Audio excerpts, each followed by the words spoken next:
वितविद्रमः सङ्कर्षणो निरूढा च शेषाद्रिपतिरेव च जनागणः पद्मनाभो वेङ्कटाचलवासनः सृष्टिकर्ता जगन्नाथो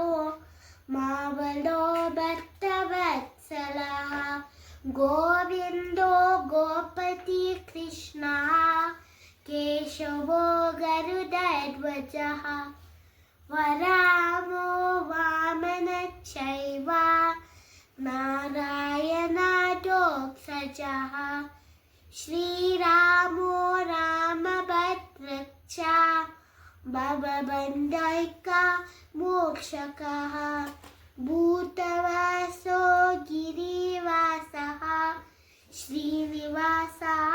श्रियंपतिः अच्युतानन्द गोविन्दो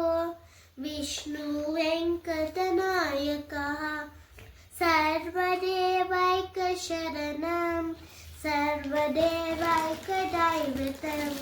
समस्तदेवकवचं सर्वदेवाशिखामणिः इति ईतनं लस्य विष्णुरमिता तेजसः त्रिकालेयपते नित्यं पापं तस्य न विद्यते राजद्वारे पते दोरे संग्रामे पुसङ्कटे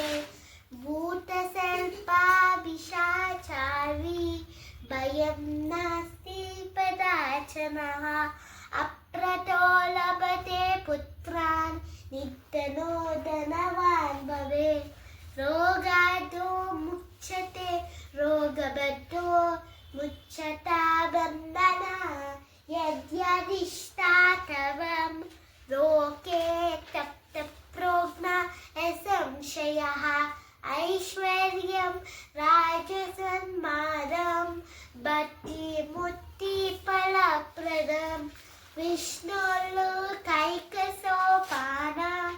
सर्वदुःखैकनाशनं सर्वैश्वर्यप्रदं मुना